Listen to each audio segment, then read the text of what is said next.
हमारा क्वेश्चन है, two blocks of masses m1 and m2 are connected by a spring of spring constant k. The block of mass m2 is given a sharp impulse so that it acquires a velocity v0 towards right. Find the velocity of the center of mass, the maximum elongation that spring will suffer. ठीक है, यहाँ पे क्या पूछा हमें बोला है कि एक मास m1 है और m2 है, उनके बीच में स्प्रिंग लग रखा है और m2 को एक शार्प इम्पल्स दिया गया है राइट डायरेक्शन की तरफ v0। ठीक है, तो यहाँ पे v0 शार्प इम्पल्स दिया है। तो यहाँ पे देखो सेंटर ऑफ मास निकालने को बोला है ए पार्ट में। तो सेंटर ऑफ मास का फॉर्मूला क्या होता है? ये होता है m1 into velocity of m1, तो ये तो ज़ीरो है रेस्ट पे अभी, और m2 इंटू v0 इम्पल्स दिया हुआ है, इम्पल्स दिया है, v0 स्पीड एक्वायर कर ली उसने, तो m1 प्लस m2। ठीक है, तो वेलोसिटी ऑफ COM कितना आ गया हमारे पास?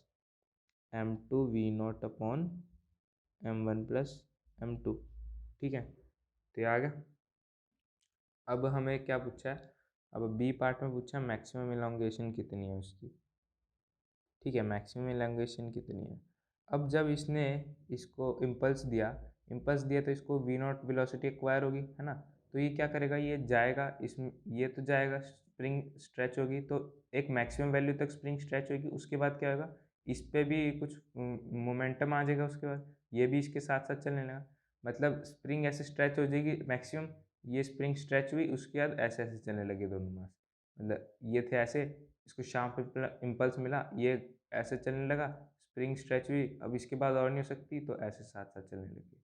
ठीक है, तो यहाँ पे क्या होगा देखो, उसके पास स्टार्टिंग में m2 के पास ही थी वेलोसिटी कितनी, v0, तो काइनेटिक एनर्जी उसी के पास थी। बाद में जब वो चलने लग गए, उसके बाद क्या हुआ, उनके पास एक तो वो आ गई इलोंगेशन की वजह से, मान लो x इलोंगेट हुई है, तो उसकी वजह से एक स्प्रिंग एनर्जी आ गई। ठीक है, साथ में ये दोनों एक साथ चल रहे हैं। ठीक है, एक साथ चल रहे हैं, यानी कि अगर एक साथ चल रहे हैं तो वेलोसिटी अगर मैं सेंटर ऑफ मास की लूँगा तभी वैलिड होएगा, है ना। तो हाफ m1 प्लस m2, ये मैं सेंटर ऑफ मास की बात कर रहा हूँ। ठीक है, तो velocity of centre of mass का स्क्वायर लूँगा। यहाँ पे काइनेटिक एनर्जी हो रही है पूरे सिस्टम की, जो है मैं बात कर रहा हूँ। मतलब सेंटर ऑफ मास तो बीच में ही लाया करेगा ना, इन सेंटर ऑफ मास यहीं कहीं लाया करेगा, तो उसी की स्पीड उसी का मास लेके कंसिडर करेंगे हम। तो यहाँ से बस आगे सॉल्व करना आप, तो m2 v0 square equals to half k x square plus half v not square, यहाँ से वैल्यू यहाँ पुट कर दो, तो m1 प्लस m2, ये हो जाएगा m2 का स्क्वायर v0 का square upon m1 plus m2 का होल का स्क्वायर। तो ये तो इससे कट गया और ये आ जाएगा, और हाफ हाफ भी कट जाएगा हर जगह, हाफ हाफ भी कट गया। ठीक है, तो k x square equals to m2 minus m2 का square upon m1 plus m2, तो ये आ गया v0 का स्क्वायर। ठीक है, तो ये फर्दर सॉल्व करने पे के एक्स स्क्वायर, ये आ जाएगा हमारा k x square equals to m2 v0 square 1 minus m2, sorry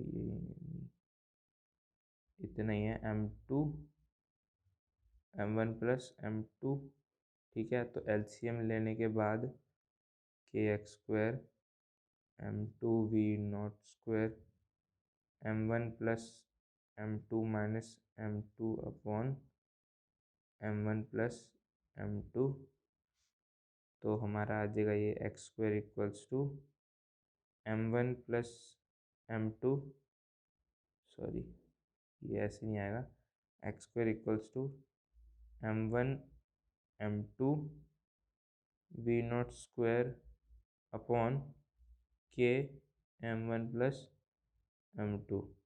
ठीक है, तो यहाँ से ये तो एक्स स्क्वायर की वैल्यू आई है हमारे पास, एक्स की वैल्यू निकाल लेते हैं यहाँ से हम। तो एक्स की वैल्यू क्या आएगी हमारे पास, v0 m1 m2 अपॉन k m1 plus m2 under root में। ठीक है, तो ये जो हमारी x की वैल्यू आई है ये मैक्सिमम इलोंगेशन होगी दोनों ब्लॉक्स के बीच के स्प्रिंग की। इससे आसान सॉल्यूशन और कहीं नहीं।